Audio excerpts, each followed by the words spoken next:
Здравствуйте, дорогие наши зрители, большие и маленькие. Мы продолжаем нашу рубрику «Сказка на ночь».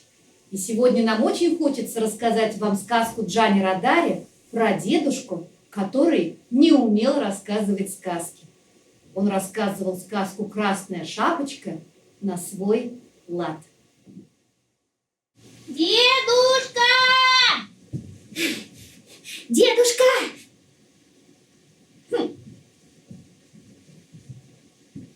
Деда!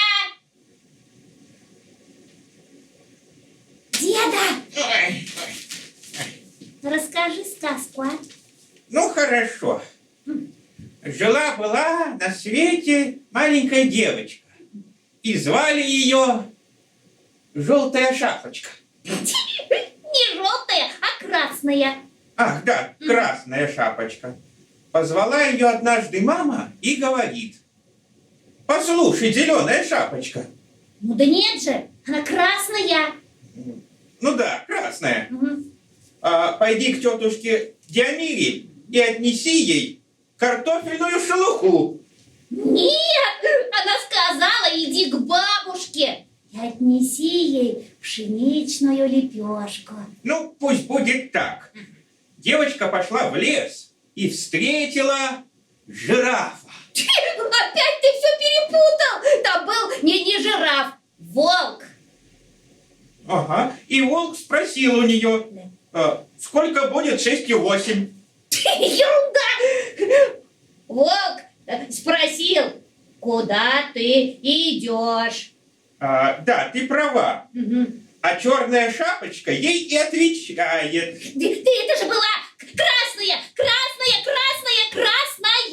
Ну ладно, красная. Мгм. Она ответила: я иду на базар покупать томатный соус.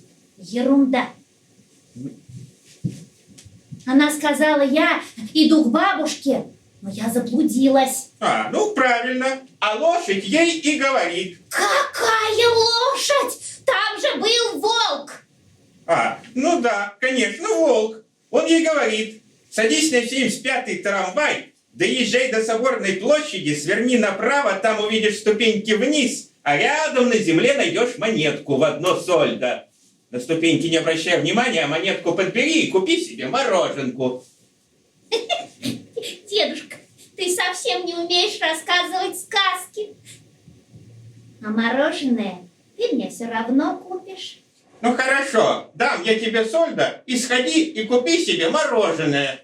Ой, так, значит. Спасибо тебе, дедушка. Вот такая у нас получилась сказка. Мы надеемся, вам понравилось. И спать вы все будете очень сладко. До свидания, ребята.